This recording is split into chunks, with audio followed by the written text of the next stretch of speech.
Hello అండి. నేను మీ tarot reader గీత. మీరు ఏ విషయంలో ఎక్కువగా బాధపడుతున్నారు అనేది కార్డ్స్ ద్వారా చెక్ చేద్దామండి. ఫస్ట్‌గా వచ్చేసి ది హెర్మిట్. మీరు ఏ పర్సన్ నుంచి అయితే హెల్ప్ కావాలి అని ఎక్కువగా ఆలోచిస్తున్నారో వాళ్ళ దగ్గర నుంచి మీకు హెల్ప్ రావడం లేదండి. వాళ్ళు ఎమోషనల్లీ చాలా స్ట్రాంగ్‌గా ఉన్నారు. మీరు తెలుసుకోండి. ఇక వాళ్ళ హెల్ప్ రాదు అని తెలుసుకొని మీ వల్ల ఎంత అవుతుందో అంత మీరే ట్రై చేయండి. అప్పుడు మీరు ఇంత బాధపడాల్సిన అవసరం ఉండదు. మీరు బెటర్‌గా ఫీల్ అవుతారండి.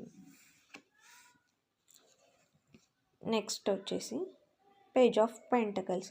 మనీ గ్రోత్ విషయంలో మీరు ఎక్కువగా బాధపడుతున్నట్లయితే మనీ గ్రోత్ మీకు ఉందండి. కానీ ఫాస్ట్‌గా లేదు. స్లోగా ఉంది. మీరు అనుకున్న గ్రోత్‌కి మీరు రీచ్ అవుతారు. దానికి టైం పడుతుందండి.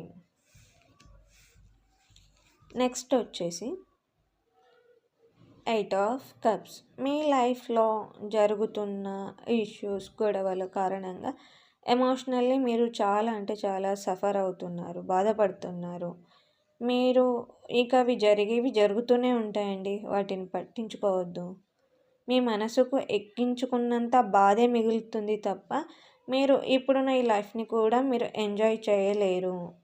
మీరు వాటన్నిటిని మీ మనసుకు ఎక్కించుకోకుండా పక్కన పెట్టి మీరు ఎలా అయితే హ్యాపీగా ఉండగలరో అలా ఉండండి. అప్పుడు మీరు హ్యాపీగా ఉంటారు.